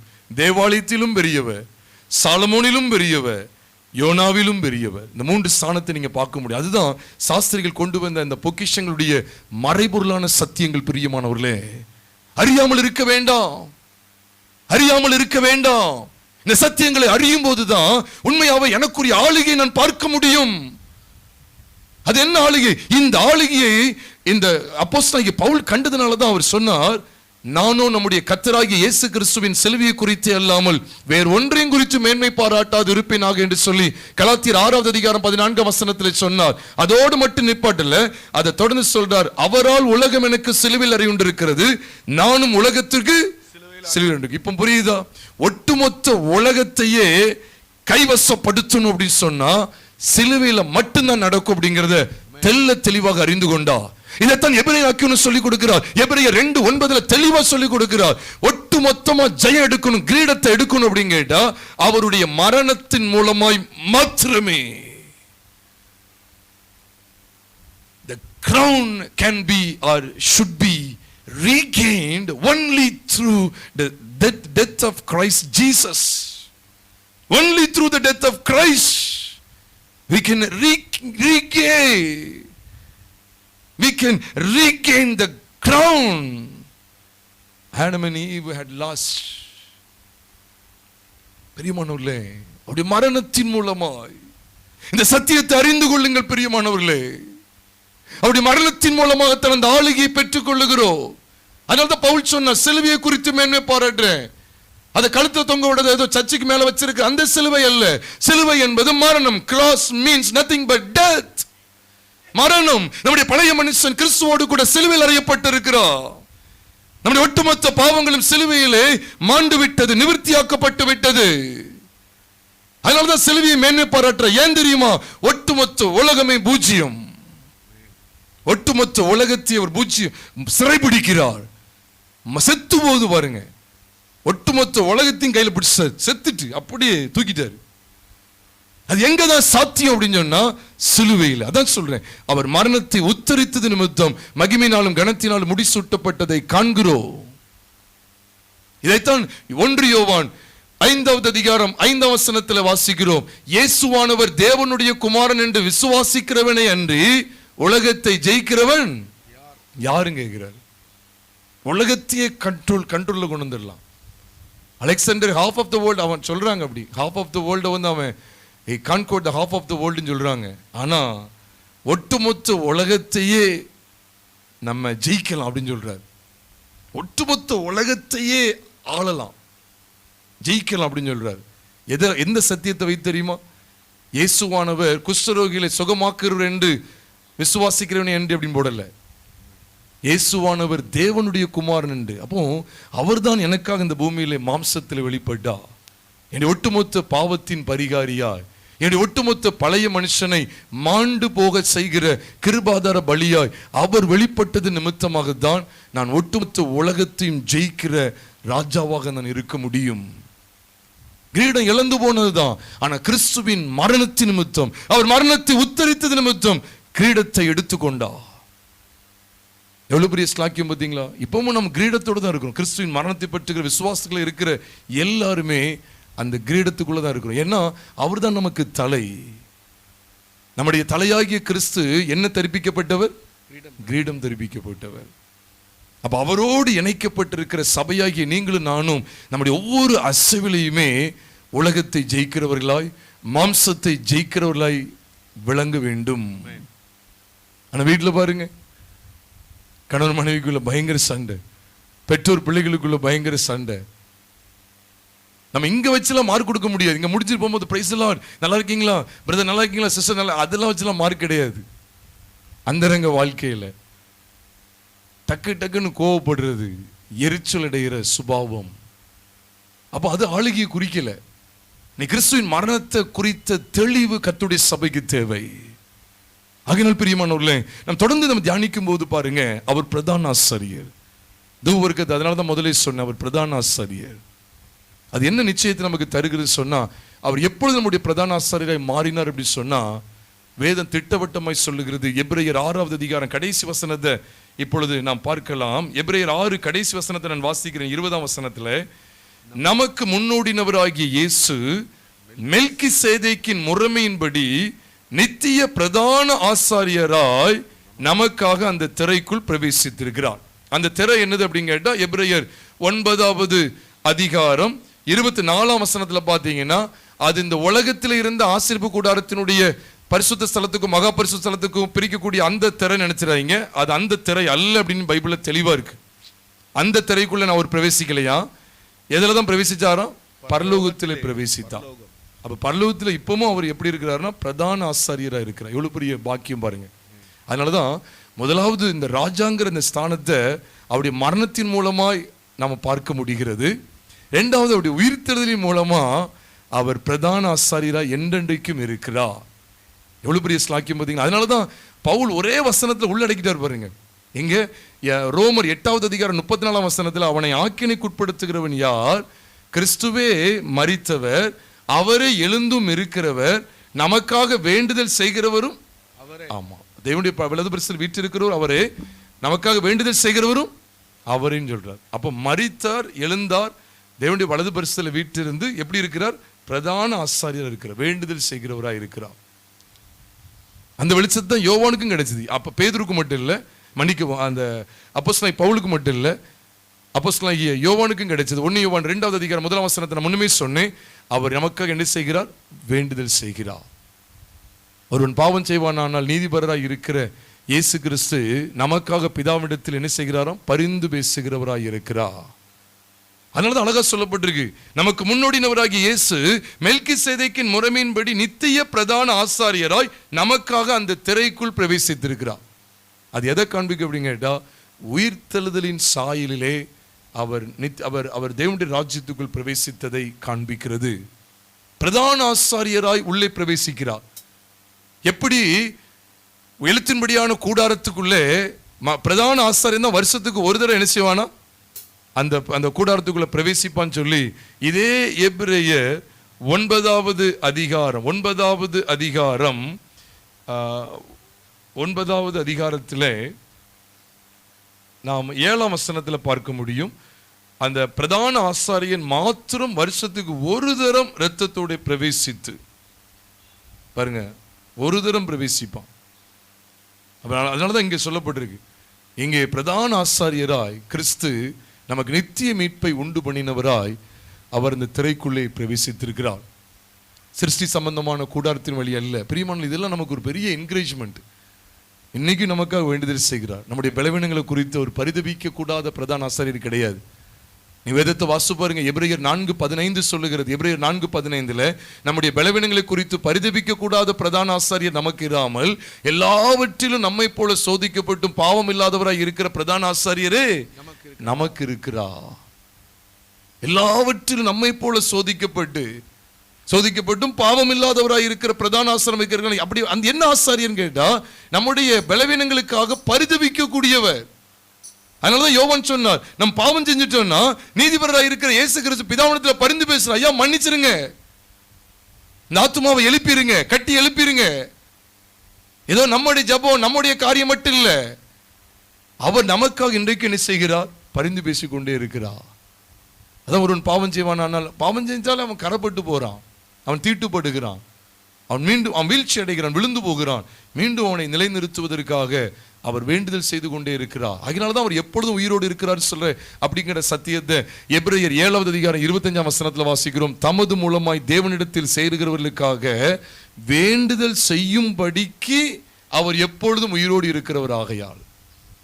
இயேசு இன்னைக்கு வரைக்கும் ஏன் உயிரோடு இருக்கிறார்னு கேள்வி கேட்டா அந்த வசனம் சொல்லுது, பாருங்க, வேண்டுதல் செய்யும்படிக்கு அவர் எப்பொழுதும் உயிரோடு இருக்கிறவராகையால் அவர்களை முற்றுமுடிய ரட்சிக்க வல்லவராயும் இருக்கிறார். எவ்வளவு ஒரு அருமையான பகுதி பாருங்க. அப்ப பிரதான ஆசாரியராக இருக்கிறதுனுடைய நோக்கம் என்ன பாருங்க, நமக்காக அவர் பரிந்து பேசக்கூடிய இடத்துல இருக்கிறார். சில பலவீனங்கள்ல விழும்போது தூக்கி நிறுத்துகிறார்.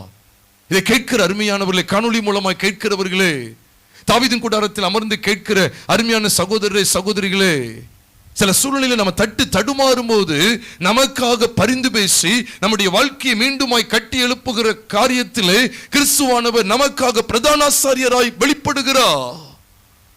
அதை அறிந்து கொள்ள வேண்டும். நான் பலவீனப்படும் போது அவர் எனக்காக பரிந்து பேசுகிறார், என்னை நிலைநிறுத்தும்படிக்கு. ஏதோ ஒரு குறிப்பிட்ட பாவத்தில் நான் அடிக்கடி விழுந்து கொண்டிருக்கிறேனோ, அப்படிப்பட்ட பாவத்தில் மீண்டும் நான் விழாதபடிக்கு என்னை தூக்கி நிறுத்துவதற்கு எனக்காக பரிந்து பேசக்கூடிய இடத்திலே பிரதான ஆசாரியராய் கிறிஸ்து இயேசு வீற்றிருக்கிறார். எவ்வளவு பெரிய ஆசீர்வாதம் பாருங்க. துவண்டு போயிடாதீங்க பிரியமானவர்களே. நம்ம கடந்து போகிற எல்லா சூழ்நிலைகளையும் அவர் பார்த்து கொண்டே இருக்கிறார். அவர் பிரதான ஆசாரியராய் அவர் நமக்குள்ளே வெளிப்படுத்தப்பட்டிருக்கிறார். பிரியமானவர்களே, இந்த சத்தியங்களை நாம் அறிந்து கொள்ள வேண்டும். இந்த சத்தியங்களை அறிந்து கொள்ளணும். கடைசியாக அவர் தீர்க்கதரிசி. தீர்க்கதரிசியை எப்படி நாம் பார்க்க முடியும்? அவர் தீர்க்கதரிசிகளை எல்லாம் நீங்க எடுத்து பாருங்க, ஜனங்களுடைய பாவங்களை கண்டித்து உணர்த்துவாங்க. ஜனங்களுக்கு வரக்கூடிய நீ பாவத்தை விட்டு மனம் திரும்பு, இல்லைன்னா உனக்கு வர வேண்டிய தண்டனைன்னு சொல்லி அவங்க வெளிப்படுத்திக்கிட்டே இருப்பாங்க. புதிய ஏற்பாடுலையும் கிறிஸ்துவ தீர்க்கதரிசியா அவ எப்ப பார்த்தா தெரியுமா? சமாரிய ஸ்திரீ எப்ப பார்த்தா தெரியுமா? நீங்க வசனத்தை தெளிவா பாருங்க. 19, அதாவது 19 நினைக்கிறேன், யோவான் 4:19 பாருங்க. அவ எப்ப பார்க்கிறா அப்படி சொன்னா, இப்போ அவ சொல்ற பாருங்க. அப்பொழுது அவ என்ன சொல்றா? நான் உம்மை தீர்க்கதரிசியன் என்று காண்கிறேன்னு சொல்றா. எத்தனை? 19. ஆமா, அப்பொழுது அந்த ஸ்திரீ இருக்கு. அது எப்பொழுது? அது வரைக்கும் சாதாரண மனுஷன், நீர் யூதன், எல்லாரையும் போல நீர் ஒரு யூதன் அப்படி நினைச்சுக்கிட்டு இருக்கிறவா எப்பொழுது தீர்க்கதரிசின்னு சொல்லி கண்டா தெரியுமா? உடனே அவ இது இப்போ குடம் எல்லாம் நிறைய போகுது, இப்ப நீ பார்க்க போற, நீ ஒரு குடத்தோட வந்திருக்கிற, நீ வீட்டுக்கு போய் பார்க்கும்போது உன்னுடைய வீட்டில் அத்தனை குடங்களும் நிரம்பி இருக்கும், அல்லேலூயா அப்படி சொல்ற அந்த தீர்க்கதரிசி கிடையாது. நீ இப்ப வருத்தத்தோடு வந்திருக்கிற, உன் வருத்தங்கள் எல்லாவற்றையும் இன்னைக்கு ஆண்டவர் மாற்ற போகிறார், நீ வீட்டுக்கு போய் பாரு, அத்தனை குடங்களின் தண்ணீர் இருக்கும், அல்லேலூயா அப்படி சொல்ற அந்த தீர்க்கதரிசி அல்ல. பாவ வாழ்க்கைய சுட்டி காண்பிக்கிற அதான் தீர்க்கதரிசி. இந்த ஸ்ரீ 5 புருஷன், இப்ப இருக்கிறவனும் புருஷன் இல்லை, அப்படிப்பட்ட ஒரு அருவருப்பான வாழ்க்கை வாழ்ந்த அவளே தீர்க்கதரிசி யாருங்கிறத அழகா கண்டுபிடிச்சிட்டா. இன்னைக்குள்ள டுபாக்கூர் ஊழியக்காரர்கள் கண்டுபிடிக்கிறது இல்லை. வெட்கம், பாவத்தை கண்டித்து உணர்த்துறதே கிடையாது. எது தீர்க்கதரிசனம்? காணாமல் போனவனுடைய 5 பவுன் நகை திரும்ப வரும். திரும்ப திரும்ப ஆண்டவர் உன்னை காண்பிக்கிறார். யார் இந்த செல்வகுமார்? செல்வகுமார் யார்? இந்த செல்வகுமார் ஊழியத்துக்காக நான் கர்த்தருக்கு ஒப்பு கொடுத்து, கர்த்தருக்கு என்னை முழுவதும் ஒப்பு கொடுத்தேனே, ஆண்டவர் என்னை ஒரு வெறும் பைக்கு தானே தந்தார், என்னை கார் தர மாட்டுக்கிறார் என்று சொல்லி வருத்தத்தோடு இருக்கிற இந்த செல்வகுமாரை ஆண்டவர் திரும்ப திரும்ப காண்பிக்கிறார். நரகத்தை உனக்கு காண்பிப்பா. எது தீர்க்கதரிசி? யார் தீர்க்கதரிசி? அப்பொழுது என்று சொல்லப்பட்டிருக்கு. அப்பொழுது அந்த ஸ்திரீ சொல்றா, நான் நீர் என் தீர்க்கதரிசி என்று காண்கிறேன். சாதாரண மனுஷனா பார்த்துக்கிட்டு இருந்தவள் இப்ப சொல்றா, நான் உம்மை தீர்க்கதரிசி என்று காண்கிறேன். அது என்ன அப்பொழுது? அதுக்கு மேல அவர் என்ன செஞ்சாருன்னா, அவளுடைய அந்தரங்க வாழ்க்கையை, பாவ வாழ்க்கையை காண்பித்து கொடுத்தார். பாத்தீங்களா? அப்பதான் இவர் தீர்க்கதரிசி என்று சொல்லி அறியப்பட்டா. அதனாலதான் அவ போய் கூட அங்க என்ன சொன்னா தெரியுமா? எனக்கு ஒரு தண்ணி தர்றான்னு சொல்லி சொன்னான்னு சொல்லல, நான் செய்த எல்லாவற்றையும் ஒரு மனுஷன் எனக்கு சொன்னான்னு சொல்லி 29ஆம் வசனத்துல சொல்றா பாருங்க. நான் செய்த எல்லாவற்றையும் ஒரு மனுஷன் எனக்கு சொன்னார். நான் செய்த எல்லாவற்றையும். நான் யாரெல்லாம் திருமணம் முடிச்சேன், ஒரு ஆளை முடிச்சு அப்புறம் அவருக்கு துரோகம் பண்ணி இன்னொரு ஆளு, அவருக்கு துரோகம் பண்ணி இன்னொரு ஆளு, இப்படியே நான் கெட்ட வாழ்க்கை வாழ்ந்தேன், அது எல்லாத்தையும் ஒருத்தர் சொன்னாரு, வந்து பாருங்கன்னு சொல்லி சொல்றா. எவ்வளவு அருமையான வெளிச்சம் பாருங்க. தீர்க்கதரிசி பாவத்தை அவர் கண்டித்து உணர்த்துகிறார். பிரியமானவர்களே, நம்மளோடு இருந்து அனுதினமும் பாவத்தை குறித்து கண்டித்து உணர்த்துகிறவர் அவர் இருக்கிறார். கிறிஸ்துவின் ஆவி இல்லாதவன் அவருடையவன் அல்ல என்று சொல்லி வேதத்தில் வாசிக்கிறோமே. பிரியமானவர்களே, இந்த நாளில் நம்ம கேட்கிற இந்த தேவனுடைய வார்த்தைகளை பாருங்க. அவர் தீர்க்கதரிசி. அவர் தீர்க்கதரிசனுடைய காரியம் என்ன? தீர்க்கதரிசினால என்ன தெரியுமா? நீ தீர்க்கதரிசனம் ஓடுறாங்க. நீ வேதத்தை நல்ல வாசு பாருங்க. இயேசுவை பற்றின சாட்சி தீர்க்கதரிசனத்தின் ஆவியா இருக்குதுன்னு சொல்லிதான் வெளிப்படுத்தல் 19வது அதிகாரம் 10ஆம் வசனம், ஸ்கிரீன்ல கூட போட்டுடலாம். வெளிப்படுத்தல் 19வது அதிகாரம் 10ஆம் வசனத்துடைய பின்பகுதியை வாசிச்சு பாருங்க. கடைசி பகுதியில் போட்டிருக்கு, இயேசுவை பற்றின சாட்சி எதா இருக்கு? தீர்க்கதரிசனத்தின் ஆவியா இருக்கிறது. அதனால தீர்க்கதரிசன ஆவி ஒருத்தங்கள்ட்ட இருக்கு, தீர்க்கதரிசன ஆவியை பெற்றவர்கள் அப்படின்னு உங்களுக்கு தெரியுதுன்னா, அவங்க வாயிலிருந்து இயேசுவை பற்றிய சாட்சி இல்லை அப்படின்னா அது டுபாக்கூர், ஏமாற்றுதனம், கவுண்டர் ஃபிட். அதெல்லாம் நீங்க அறியறீங்களா? இயேசுவை பற்றின சாட்சி இருக்குதா? மாம்சத்தில் வெளிப்பட்ட தேவகுமாரனாகிய இயேசு, மாம்சத்தில் வெளிப்பட்ட தேவகுமாரனாகிய கிறிஸ்து, அவரை குறித்த சாட்சி இல்லை அப்படின்னா அது தீர்க்கதரிசனத்தின் ஆவியே கிடையாது. எங்க சொல்லிக் கொடுக்காரு பாருங்க. நீ ஒட்டுமொத்தமா தீர்க்கதரிசனம் பாத்திய யோவான் எல்லா தீர்க்கதரிசனங்களையும் பாத்திய, நடக்க போறது, நடந்து முடிஞ்சது, நடக்க போறது, எல்லாத்தையும் குறித்த காரியங்களை எல்லாம் உனக்கு வெளிப்படுத்தியாச்சு. ஜாக்கிரதை, இயேசுவை பற்றின சாட்சி தீர்க்கதரிசனத்தின் ஆவியா இருக்கு. கடைசியை கன்க்ளூட் பண்றாரு, இயேசுவை பற்றின சாட்சி தீர்க்கதரிசனத்தின் ஆவியா இருக்கிறது. சும்மா உனக்கு உனக்கு அது வரப்போகுது இது வரப்போகுது சொல்றவன் அது கிடையாது. இயேசுவை பற்றின சாட்சி இல்லையா, அவனுக்குள்ள தீர்க்கதரிசனத்தின் ஆவி இல்லை. வசன ஆதாரத்தோட சொல்றேன். அதான் சிம்டம். இயேசுவை பற்றின சாட்சி தீர்க்கதரிசனத்தின் ஆவியா இருக்கிறது. அப்ப இங்க அவள் தீர்க்கதரிசனம் சொல்லி கண்டதுக்கு காரணம் என்ன? அவரிடத்தில் இருந்த ஆவி தீர்க்கதரிசனத்தின் ஆவின்னு சொல்லி அவள் கண்டடைந்ததற்கு காரணம் என்ன? ஜீவ தண்ணீராகிய இயேசுவை பற்றிய சாட்சி அவள் கண்டுகண்டா. அதனாலதான் அங்க போய் சொல்றா, நான் செய்த எல்லாவற்றையும் ஒரு மனுஷன் ஒருவர் எனக்கு சொன்னார், அவர் கிறிஸ்து தானோ என்று வந்து பாருங்கள் சொல்றா. அறிந்து கொண்டாள் இவர்தான் கிறிஸ்து. தீர்க்கதரிசனத்தின் ஆவி அவர் கண்டுகொள்றா, அவர்தான் கிறிஸ்து, மாம்சத்தில் வெளிப்பட்டது இயேசு இவர்தான். அவரை பற்றிய சாட்சி அங்கு வெளிப்படுத்தப்படுது, தீர்க்கதரிசனத்தின் ஆவி. தேவ சமூகத்தில் ஜெபிக்க போகிறோம். சாஸ்திரிகளின் பொக்கிஷங்களை நாம் சரியாக அறிந்து கொண்டோமா? சாஸ்திரிகளின் பொக்கிஷங்களில் இவ்வளவு மகத்துவமான சத்தியங்களை தேவன் வைத்திருக்கிறாரே. நாம் ஜெபிக்க போகிறோம் பிரியமானவர்களே. அதுக்கு முன்பாக நாம் ஆராய்ந்து பாருங்க. ஆண்டவரே, உம்மை ராஜாவாக நான் பார்க்க வேண்டுமே. இயேசுவானவர் தெள்ள தெளிவாக காண்பித்து கொடுத்தார் மத்தேயு 12. அவர் சாலமோனிலும் பெரியவர். இதோ சாலமோனிலும் பெரியவர் இங்கே இருக்கிறார். ராஜாக்களுக்கெல்லாம் ராஜா. இரண்டாவது பார்க்கிறோம், யோனாவிலும் பெரியவர் இங்கே இருக்கிறார். யோனாவிலும் பெரியவர், தீர்க்கதரிசிகளுக்கெல்லாம் தீர்க்கதரிசி. இன்னொரு காரியத்தையும் பார்க்கிறோம், தேவாலயத்திலும் பெரியவர். தூபவர்க்கம் எல்லாம் காண்பிக்கப்படுது, உண்மைதான். பொன் தூபவர்க்கம் வெள்ளை போலம் என்று சொல்லி சாஸ்திரிகளின் பொக்கிஷங்களுக்குள்ளே காண்பிக்கப்பட்டதை நாம் பார்க்கிறோமே. பிரியமானவர்களே, எதை சும்மா காணிக்க கொண்டு வச்சாங்கன்னு சொல்லி பார்த்து விடாதிருங்கள். அவர் ஒருவேளை இந்த குழந்தையாக காணப்பட்டிருக்கலாம், மாம்சத்தில் வெளிப்பட்ட தேவன் அங்கே கடத்தப்பட்டிருக்கிறார், முன்னணியில் கடத்தப்பட்டிருக்கிறார், உண்மைதான். ஆனால் அங்கே காண்பிக்கப்படுற அருமையான பொக்கிஷங்களை நீங்களும் நானும் பார்த்து அறிய வேண்டியது இருக்கிறது. அது அவருக்குரியது. அதற்கு காணிக்கையாக கொண்டு வந்தார்கள், அந்த குழந்தைக்கு காணிக்கையாக கொண்டு வந்தார்கள். கிறிஸ்துவுக்கு காணிக்கை அதற்கு என்று எழுதப்பட்டிருக்கு. அந்த குழந்தைக்கு தான் காணிக்கை, வணங்குதல். அந்த குழந்தையை தான் வணங்கினாங்க.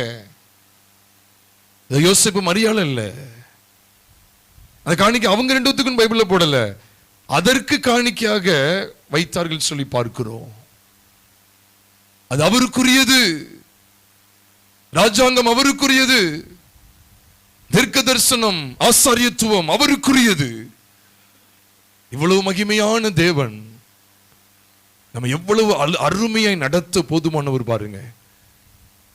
ராஜாவா இருந்து நாம் இந்த உலகத்தினுடைய எல்லா ஆசாபாசங்களையும் ஜெயிக்க வேண்டும், எல்லா போராட்டங்களையும் சோதனைகளையும் ஜெயிக்க வேண்டும் என்று சொல்லி நம்மை தைரியப்படுத்துகிறாரு.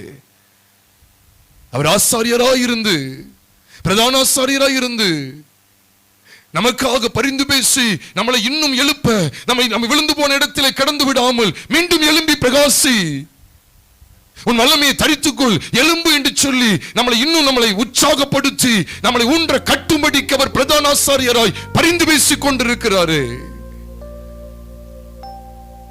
தீர்க்கதரிசி வெள்ளை போலம், அது கசப்பு தான், புறக்கணிக்கப்படுதல் தான். இந்த தீர்க்கதரிசியானவர் புறக்கணிக்கப்பட்டார். இதோ யோனாவிலும் பெரியவர் இங்கே இருக்கிறார். புறக்கணிக்கப்பட்டார், உண்மைதான். பிரியமானவர்களே, பாவத்தை சுட்டி காண்பித்தார். ஆசாரியருடைய பாவத்தை சுட்டி காண்பித்தார். ஆசாரியருடைய பாவத்தை சுட்டி காண்பித்தார்.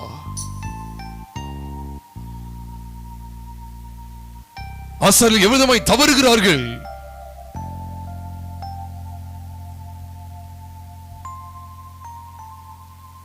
ஆசாரியர்கள் எவ்வளவாய் தவறுகிறார்கள் சுட்டி காண்பிக்கிறார். குருடராகிய வழிகாட்டிகளை உங்களுக்கு ஐயோ.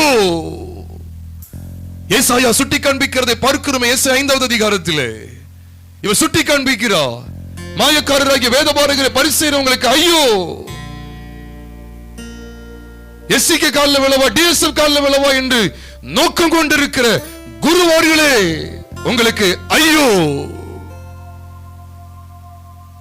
அந்த கட்சி கொடி பிடிக்கவா, இந்த கட்சி கொடி பிடிக்கவா என்று சொல்லி துணிகரமாய் சபையை உருப்படியாய் மேய்க்காமல் சொந்த சரீரத்தின் தேவைக்காக தேவனை மறுதலிக்கிற ஊழியனே, தேவனுக்கு கணக்கு கொடுத்தே ஆக வேண்டும். விரியன் பாம்பு குட்டிகளே, பாவத்தை கண்டித்துணர்த்தின யோவான் ஸ்நானகன். ஆகவேதான் ஸ்திரீகளிடத்தில் பிறந்த இந்த யோவான் ஸ்நானனை காட்டிலும் பார்க்கிலும் பெரிய தீர்க்கதரிசி ஒருவனும் இல்லை. பெரிய தீர்க்கதரிசியா பாவத்தை கண்டித்து உணர்த்தினா, பாவத்தை கண்டித்து உணர்த்தினா. பாவங்கள் கண்டித்து உணர்த்தப்படுகிறதா? செய்திகளில் பாவங்கள் கண்டித்து உணர்த்தப்படுகிறதா? இல்லாவிட்டால் அவர் நம்முடைய வாழ்க்கையில் தீர்க்கதரிசியாக வெளிப்படுத்தப்படவில்லை. தீர்க்கதரிசி சமரியா ஸ்திரீ சொல்றார். அப்பொழுது அந்த ஸ்திரீ அவரை நோக்கி, நான் உம்மை நீர் தீர்க்கதரிசி என்று காண்கிறேன், நீ தீர்க்கதரிசி என்று காண்கிறேன். என் அருவருப்பான வாழ்க்கை, அந்தரங்க வாழ்க்கையை காண்பித்துக் கொடுத்தீரே, நான் மனம் திரும்ப வேண்டிய அவசியத்தை காண்பித்துக் கொடுத்தீரே. நீர் தீர்க்கதரிசி, நீ தீர்க்கதரிசி. பாவத்தை கண்டித்து உணர்த்தாத பிரசங்கம் விருதா.